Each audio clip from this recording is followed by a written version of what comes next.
Hello guys, welcome back to our YouTube channel. तो इस video के अंदर हम डिस्कस करेंगे क्लास 11th का maths NCERT chapter number 3 trigonometric functions, जिसकी एक्सरसाइज 3.2 का क्वेश्चन नंबर फर्स्ट है हमारे पास में।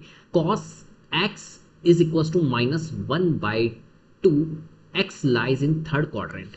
यहां पर आपको क्या बताना है, find the values of other 5 trigonometric functions. जो 5 ट्रिग्नोमेट्रिक फंक्शंस है अदर्स, उनकी वैल्यूज आपको फाइंड करनी है। एक ट्रिग्नोमेट्रिक फंक्शंस की वैल्यू आपको गिवन है यहाँ पर cos x is equal to -1/2, ये आपको यहाँ पर गिवन है। बाकी cos x के अलावा जितने भी है, जैसे sin x है, cos x है, cot x है, ये जितने भी 5 ट्रिग्नोमेट्रिक फंक्शंस है, इनकी वैल्यूज आपको यहाँ पर फाइंड करनी है। अगर आपका cos x is equal to -1/2 है और यहाँ पर आपको गिवन है x जो लाई कर रहा है, यहाँ पर जो थीटा जो लाई कर रहा है वो थर्ड क्वाड्रेंट के अंदर कर रहा है। अब देखिए, आपके पास में 6 मेंबर्स होते हैं यहाँ पर, साइन, कॉस, टेन, कॉसेक, सेक, कॉट, ये 6 ट्रिग्नोमेट्रिक फंक्शंस होते हैं। तो यहाँ पर सबसे पहली बात तो हमें ये पता होना चाहिए कि यहाँ पर जो हमारे कौन से क्वाड्रेंट के अंदर कौन सा पॉजिटिव होता है, कौन सा नेगेटिव होता है। तो इसकी एक ट्रिक होती है। क्या ट्रिक होती है, यहाँ पर मैं आपके सामने ट्रिक लेकर आया हूँ। तो यहाँ पर आप देखिए, यहाँ पर है हमारे पास में A, यहाँ पर है S, यहाँ पर है T और यहाँ पर है C।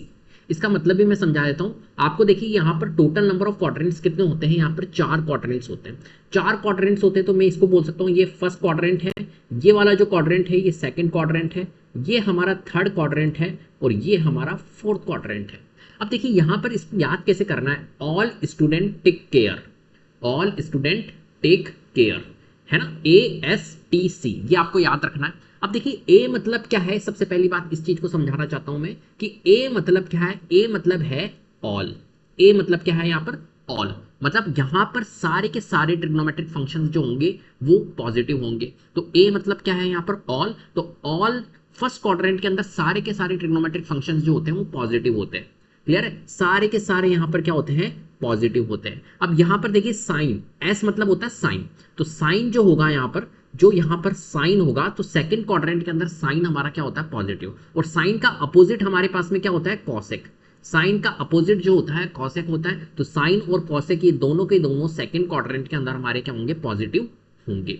अब देखिए, यहाँ पर थर्ड में देखते हैं, थर्ड क्वाड्रेंट के अंदर ये टी मतलब होता है 10, टी मतलब होता है 10। तो tan थीटा जो होगा, यहाँ पर tan जो होगा वो यहाँ पर पॉजिटिव होने वाला है। और tan का उल्टा क्या होता है हमारा, साइन, कॉस, टेन, कॉसेक, सेक, कॉट। तो tan का उल्टा होता है हमारा कॉट। तो tan और कॉट ये दोनों के दोनों हमारे थर्ड क्वाड्रेंट के अंदर क्या होंगे, पॉजिटिव होंगे। बाकी सारे जो भी रिमेनिंग है 4, वो हमारे क्या होंगे, यहाँ पर नेगेटिव होंगे। ऐसे ही हमारे यहाँ पर सी मतलब होता है हमारा कॉस, सी मतलब होता है यहाँ पर हमारा कॉस। तो यहां पर हमारा जो cos थीटा है वो क्या होगा, हमारा फोर्थ क्वाड्रेंट के अंदर पॉजिटिव होगा।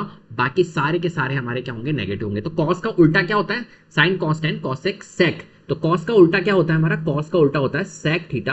तो cos और सेक जो होगा वो फोर्थ क्वाड्रेंट के अंदर हमारे क्या होंगे, पॉजिटिव होंगे। बाकी रिमेनिंग जो 4 है ट्रिग्नोमेट्रिक फंक्शंस वो हमारे नेगेटिव होंगे। तो इस अप्रोच की जरिए आप यहाँ पर ये पता लगा सकते हो कौन पॉजिटिव होगा, कौन नेगेटिव होगा, कौन से क्वाड्रेंट के अंदर, सबसे पहली बात। ठीक है, तो first, second, third, fourth, ASTC, all student take care, इस तरीके से आपको यहां पर याद कर लेना है। अब देखिए, क्वेश्चन अपने को क्या कह रहा है, क्वेश्चन कह रहा है कि भाई cos x जो है वो -1/2 है और x लाई कर रहा है थर्ड क्वाड्रेंट के अंदर। तो पहले तो आप ये देखो, यहां पर x लाई कर रहा है अगर थर्ड क्वाड्रेंट के, तो थर्ड क्वाड्रेंट को अगर फोकस करना है अपने को, तो थर्ड क्वाड्रेंट के अंदर क्या होता है, tan थीटा जो होता है, tan थीटा का अपोजिट होता है cot थीटा। तो tan और cot ही हमारा पॉजिटिव होगा, बाकी सारे के सारे हमारे क्या होंगे, यहाँ पर नेगेटिव होंगे। तो देखिए, यहां पर हम कह सकते हैं कि यार x अगर थर्ड क्वाड्रेंट के अंदर कर रहा है, तो यहां पर इसने बोला है cos x is equal to -1/2, cos x is equal to -1/2। तो cos जो होगा वो हमारा क्या होगा, नेगेटिव होगा। और cos के अलावा जो sin थीटा होगा वो भी हमारा नेगेटिव होगा। ठीक है, तो यहां पर हम कह सकते हैं कि since x is in third quadrant, तो हम कह सकते हैं sin and cos will be negative, but tan जो थीटा होगा, tan थीटा और cot थीटा जो होगा वो पॉजिटिव होगा। तो हम लिख सकते हैं but tan will be positive. Clear है बात।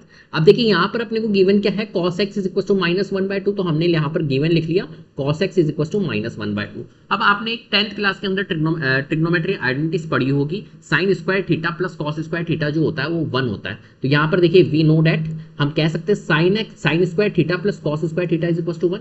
यहाँ पर थीटा हमारा x है तो हमने थीटा की जगह पे x रख दिया, तो sine square x plus cos square x is equal to 1।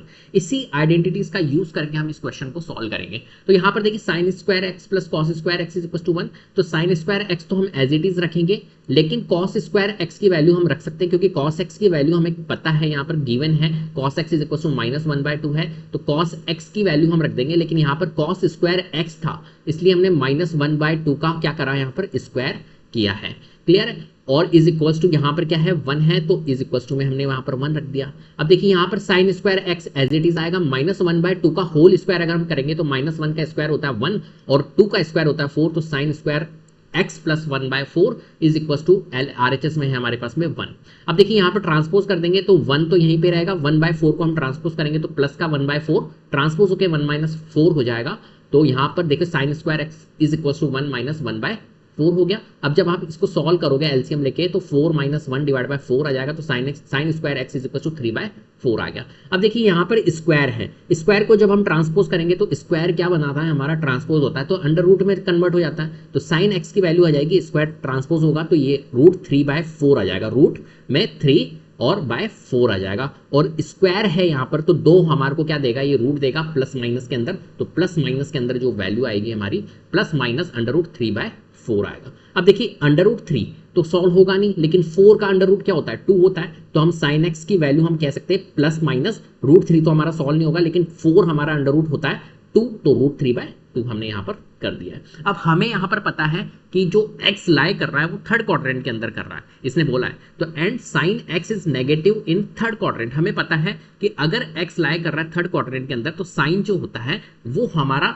Third quadrant के अंदर क्या होता है, नेगेटिव होता है। थर्ड क्वाड्रेंट के अंदर tan और cot ही पॉजिटिव होता है, बाकी सारे हमारे क्या होते हैं, नेगेटिव होते हैं। तो यहाँ पर देखिए साइन x की वैल्यू हमारे पास में प्लस की भी आई है और माइनस की भी आई है, तो हमें क्या लेना है, यहाँ पर आपको पता है साइन x जो होगा थर्ड क्वाड्रेंट के अंदर नेगेटिव होगा, तो यहाँ पर हमें नेगेटिव वैल्यू ही लेनी है, इसलिए हमने यहाँ पर sine x is equal to -√3/2 लिया है, प्लस √3/2 नहीं लिया है। क्लियर है बात? अब देखिए यहाँ पर हम क्या करेंगे, यहाँ पर अब हम ट्रिग्नोमेट्रिक फंक्शंस की वैल्यूज निकाल लेते हैं जो भी हमारे पास में है रिमेनिंग। देखिए cos x की वैल्यू हमारे को गिवन थी, sin x हमने यहाँ पर निकाल दिया है। अब हमें पास में 4 ट्रिग्नोमेट्रिक फंक्शंस बचे हैं, कौन कौन से, एक तो हमारे पास में बचा है tan x, एक हमारे पास में बचा है cot x, एक हमारे पास में sec x और एक हमारे पास में cosec x। इन चारों ट्रिग्नोमेट्रिक फंक्शंस की वैल्यू हमें फाइंड करनी है, हम निकाल लेते हैं। तो यहाँ पर tan x आपको पता होगा sin theta upon cos theta होता है, तो हम लिख सकते हैं tan x is equal to sin x upon cos x, और यहाँ पर हम वैल्यू पुट करके हम वैल्यूज को निकाल लेते हैं। तो देखिए tan x is equal to sin x की वैल्यू हमें पता है, sin x की वैल्यू -√3/2 है, तो हमने यहाँ पर लिख दी -√3/2, और cos x की वैल्यू हमारे को गिवन थी यहाँ पर cos x is equal to -1/2, तो हमने यहाँ पर -1/2 लिख दिया। अब देखिए 2 से 2 रिड्यूस, या आप इस तरीके से भी कर सकते हो, -√3/2 हमने लिख दिया, और डिवाइडेड था तो डिवीजन को हम मल्टीप्लिकेशन में कन्वर्ट करेंगे, तो नेक्स्ट वाली वैल्यू जो डिनोमिनेटर में है वो रेसिप्रोकल हो जाएगी, -1/2 का क्या हो जाएगा 2/-1 हो जाएगा, इसलिए हमने यहाँ पर 2/-1 कर दिया। 2 से 2 रिड्यूस हो जाएगा तो √3/-1, -1 से माइनस कट हो जाएगा तो √3/1 आएगा, तो √3 हमारा क्या आएगा, यहाँ पर आंसर आएगा। अब देखिए हम करते हैं cot x की वैल्यू फाइंड। cot x जो होता है वो क्या होता है, tan x का उल्टा होता है। अभी मैंने आपको बताया था cot जो होता है वो tan का अपोजिट होता है, तो cot x is equal to 1/tan x होगा। अब tan की वैल्यू हमने यहाँ पर फाइंड कर ली √3, तो √3 का अपोजिट क्या होता है, √3 का रेसिप्रोकल क्या होता है, √3 का रेसिप्रोकल होता है 1/√3। अगर √3 का आप रेसिप्रोकल करोगे तो क्या हो जाएगा 1/√3, या आप 1/tan x की वैल्यू रख सकते हो √3, तो 1/√3 आ जाएगा, सिंपल। अब देखिए finding sec x, sec x की वैल्यू यहाँ पर फाइंड कर लेते हैं। तो sec x क्या होता है हमारा, sec जो होता है cos x का उल्टा होता है, sec जो होता है वो cos x का उल्टा होता है, तो sec x is equal to 1/cos x आ जाएगा। तो यहाँ पर हम 1 तो पुट कर लेंगे, और cos x की वैल्यू हमारे पास में गिवन थी -1/2, तो हमने यहाँ पर -1/2 हमने रख दी है। अब देखिए 1/-1/2 है, तो 1 इसको अगर हम सॉल्व करना चाहे तो ये इस तरीके से होगा 1 डिवाइडेड बाय -1/2 हमारे पास में था, तो 1 देखो ये जो 1 है तो ये तो 1 डिवाइडेड बाय 1 है, और फिर उसके बाद में ये मेन डिवीजन है, तो ये मेन डिवीजन को अगर मैं मल्टीप्लिकेशन में चेंज करूँ तो -1/2 जो होगा वो रेसिप्रोकल हो जाएगा 2/-1। अब देखिए यहाँ पर हम 1 से 1 तो रिड्यूस कर देंगे तो 2/-1 आएगा। 2/-1 जो होता है वो -2 के इक्विवेलेंट होता है, इसलिए हमारा यहाँ पर क्या आएगा, -2 आएगा। क्लियर है बात। फाइंडिंग कॉसेक एक्स हम निकाल लेते हैं। कॉसेक जो होता है वो साइन का अपोजिट होता है, तो कॉसेक एक्स जो होगा 1/sin x होगा, और sin x की वैल्यू हमने यहाँ पर फाइंड करी थी -√3/2, तो 1/-√3/2। कुल मिला के इसका रेसिप्रोकल कर लो यार, सिंपल। तो -√3/2 का रेसिप्रोकल जो होगा वो -2/√3 होगा। इस तरीके से आपको इस क्वेश्चन को सॉल्व करना है। कितना इजी क्वेश्चन है, अगर थोड़ा सा आपको नॉलेज है, थोड़ा सा अप्रोच अगर आपको पता है, ऑल स्टूडेंट टेक केयर वाली, कौन सा पॉजिटिव होगा कौन से क्वाड्रेंट के अंदर, तो आप इस क्वेश्चन को इजीली सॉल्व कर सकते हो। क्लियर है। तो उम्मीद करता हूं आपको वीडियो पसंद आई होगी। अगर वीडियो पसंद आई है तो प्लीज लाइक कीजिए, शेयर कीजिए, चैनल को सब्सक्राइब कर लीजिएगा, बेल आइकन को जरूर प्रेस कर लीजिएगा, जिससे कि अपकमिंग वीडियोस के नोटिफिकेशन आपको टाइम टू टाइम मिलते रहे। Thank you so much.